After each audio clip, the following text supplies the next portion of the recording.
Què tal? Molt benvinguts una setmana més al Tots som Europa. Avui, des d'aquest programa, volem parlar de la iniciativa de la Unió Europea sobre Web 4.0 i mons virtuals. I per fer-ho hem convidat al programa l'eurodiputat popular Pablo Arias, que és el ponent sobre aquest tema al Parlament Europeu. Muy bienvenido, Pablo. Muchas gracias, buenos días. Bien. Para comenzar en este tema, cuando hablamos de Web 4.0 y de mundos virtuales, ¿estamos hablando de metaverso? Bueno, metaverso es una definición que a mí me gusta poco porque prefiero hablar de mundos virtuales, ya que metaverso estaríamos hablando de un solo mundo virtual y no es la intención. La intención es hablar de la posibilidad de generar mundos virtuales y, por tanto, sí, estamos hablando también de esa transformación que va a tener como eje principal lo que se llama la realidad virtual y, por tanto, los mundos virtuales.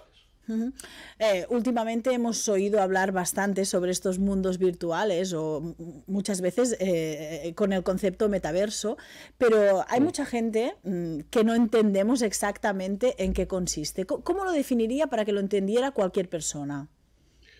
Bueno, una definición como tal no existe todavía consensuada. Sí existen claramente formas de definir lo que son los mundos virtuales y podríamos decir que puede ser la capacidad de enlazar lo físico con lo virtual a través de la tecnología. Creo que esa sería una forma de simplificar lo que podría llegar a ser dentro de unos años una definición concreta sobre un mundo y una fórmula que se está desarrollando ahora y, por tanto, pues no existe esa definición jurídica, pero sí podríamos definirla como tal. ¿Y cualquier ciudadano puede introducirse en estos mundos virtuales? Bueno, ahora mismo existen ya mundos virtuales y, por tanto, la intención de esos mundos virtuales es que estén abiertos a cualquier ciudadano, claro que sí.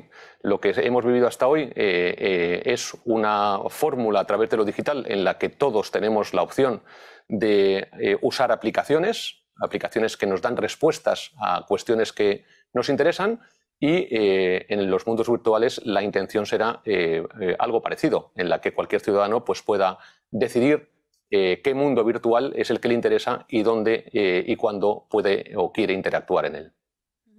Quizás ahora tenemos la concepción o relacionamos mundos virtuales con juego, ¿no? Gente que le gusta la tecnología, gente que juega, pero no es la idea, ¿no? Que sirva únicamente para jugar. ¿Cuál es el objetivo de estos mundos virtuales? ¿Para qué tienen que servir a la práctica? En absoluto es solamente juego. Es verdad que hoy todo el mundo que ha oído hablar sobre los mundos virtuales, sobre el metaverso, tiene en la cabeza que es solo ocio y en absoluto.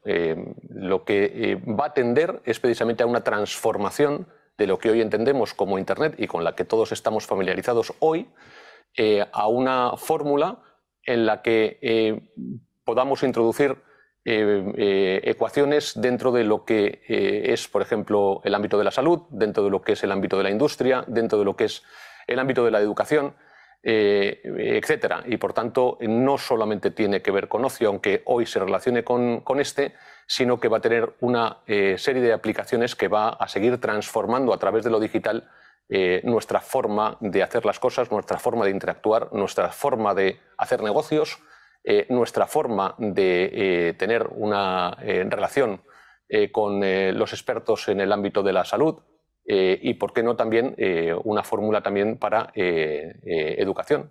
Como todos sabemos, tenemos sistemas educativos que en grandes ciudades, por ejemplo, no hay problemas de poder acudir a un colegio. Sin embargo, en las áreas rurales pues sí que podríamos tener ese problema. Si encontramos fórmulas a través de estos mundos virtuales de que esas aulas pues, puedan también tener cabida en esas zonas rurales, pues sería una buena aplicación, por ejemplo, de lo que puede ser un mundo virtual. ¿Y en el mundo virtual se mantiene la socialización? Porque me estoy imaginando aplicarlo en educación, como nos está explicando, pero ¿perdemos esta parte social? No, en absoluto, todo lo contrario. Aquí precisamente es de lo que una de las cuestiones que son fundamentales dentro de los mundos virtuales. Si no hubiese usuarios, no tendrían aplicación y, por tanto, no serían y no podrían tener éxito. La intención es dar un paso más allá a lo que hemos conocido hasta hoy como el ámbito digital, como el Internet de los servicios, que es lo que vivimos ahora, y a través de estos mundos virtuales, pues ya no solamente poder interactuar a través de una pantalla de móvil, a través de dos dimensiones, sino que podamos interactuar ya a través de unas gafas y tener una inmersión mucho más virtual, mucho más profunda, pero por supuesto seguiremos interactuando entre nosotros, incluso de una manera mucho más ágil y mucho más potenciada. Y por ejemplo, nos ha comentado también en tema sanitario. ¿Cómo puede ayudar el mundo virtual en la sanidad?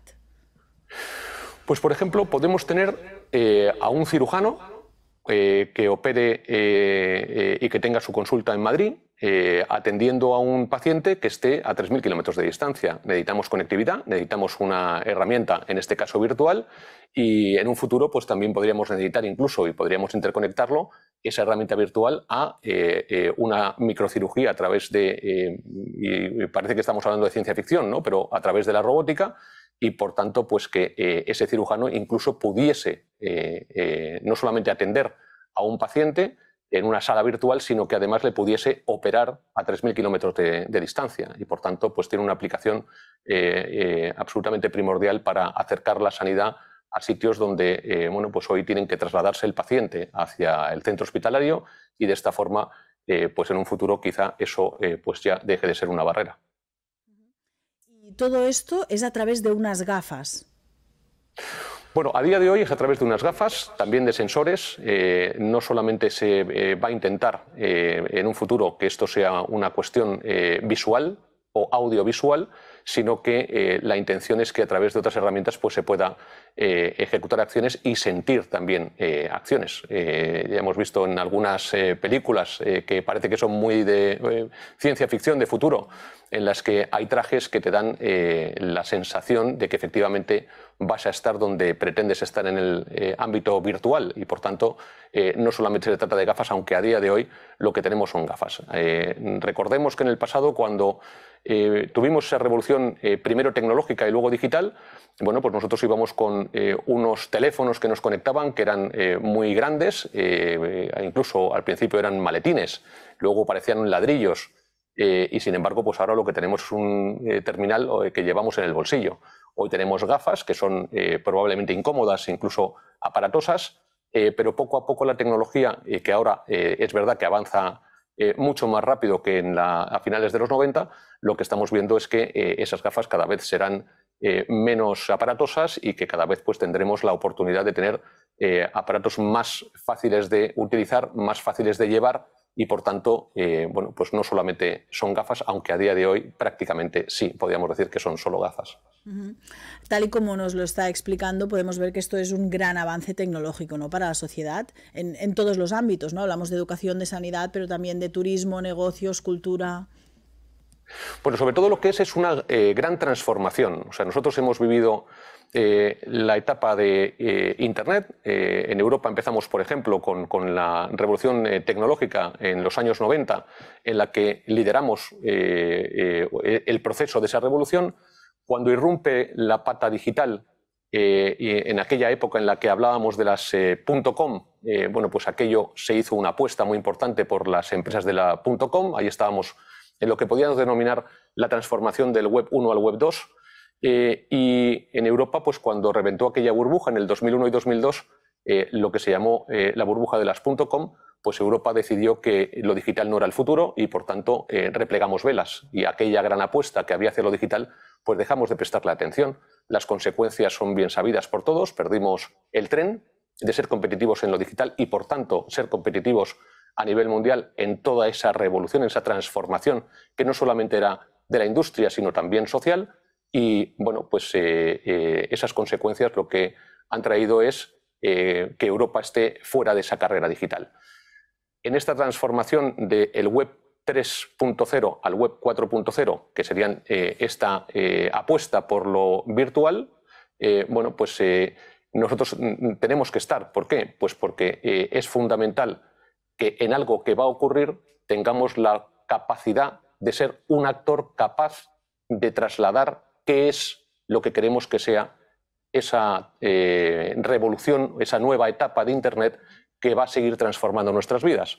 Hay una cuestión muy importante. Cometimos errores en el pasado, creemos que no debemos de volverlos a cometer y, por tanto, debemos de prepararnos para lo que está por venir porque va a llegar. Y, por tanto, es fundamental el que en esta nueva transformación, en ese de una etapa del Internet, de lo digital, a una nueva era de ese mismo ámbito, del Web 3 al Web 4.0, pues que seamos un actor prioritario y que digamos muchas cosas, porque en Europa siempre que ha habido una revolución, a excepción de la digital, siempre hemos estado y siempre hemos sido líderes y no podemos permitirnos el lujo de volver a cometer el error de no estar en esta transformación. Y por tanto, Europa tiene que prestarle atención, tiene que prepararse para esta revolución, para este cambio de la Web 3 a la Web 4 y por tanto tenemos que estar y prepararnos para ello.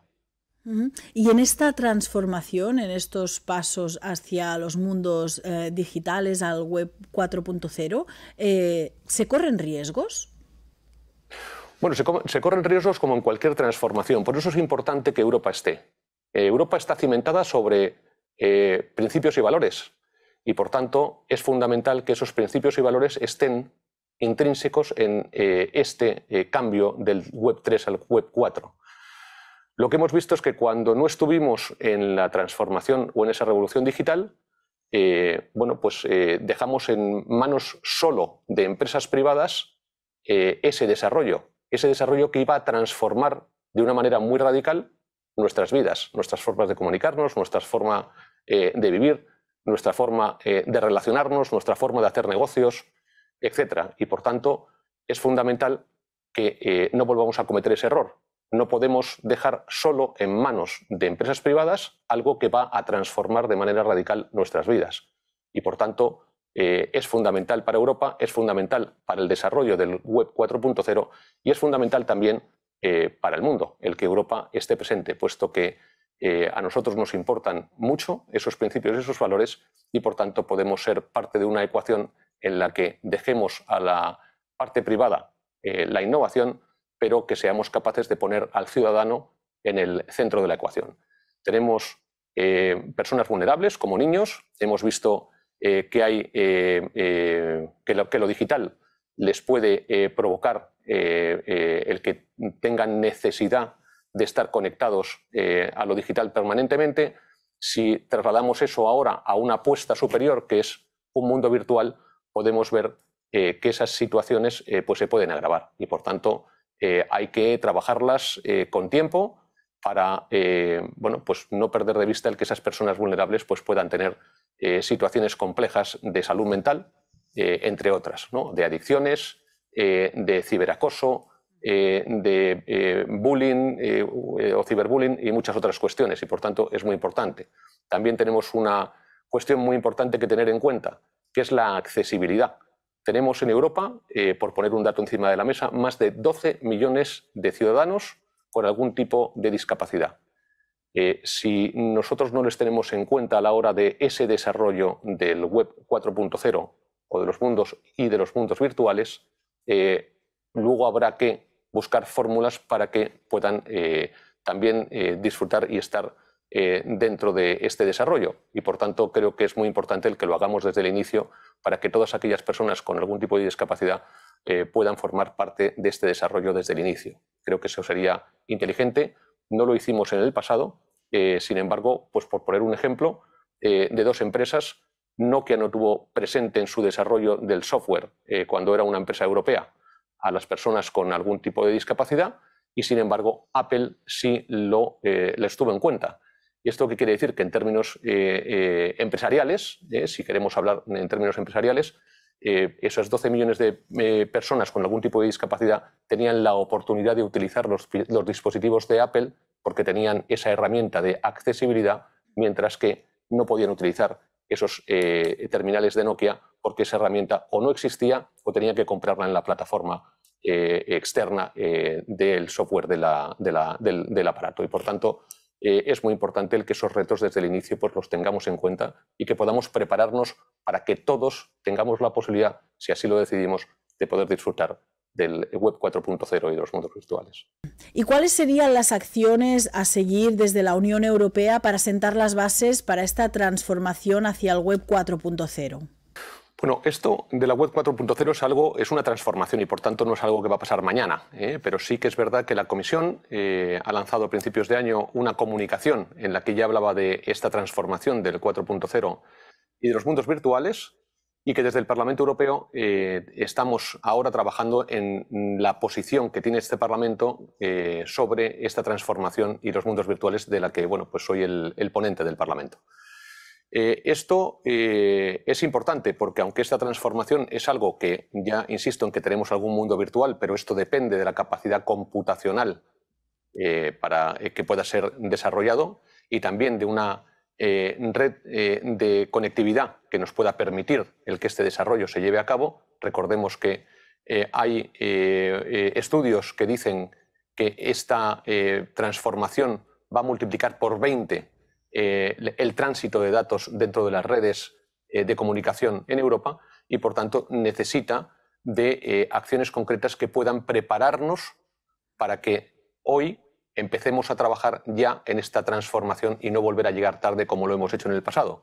Y por tanto es muy importante esa comunicación de la Comisión, es muy importante la posición del Parlamento, que presumiblemente la aprobaremos en el Pleno de Estrasburgo de enero, y es muy importante el que tanto la industria como los ciudadanos sepan que en esta ocasión Europa no va a llegar tarde, que en esta ocasión Europa va a estar preparada, y que en esta ocasión, además de ser un actor principal con sus valores y sus principios, Europa va a estar en esta transformación del ámbito digital. Y por tanto vamos a ver cómo en los próximos meses y sobre todo en la próxima legislatura, todavía quizá no en cuestiones legislativas, pero sí en cuestiones que vayan preparando a Europa para ser ese actor principal que necesitamos y que necesitan nuestras empresas para volver a ser competitivos en el ámbito digital.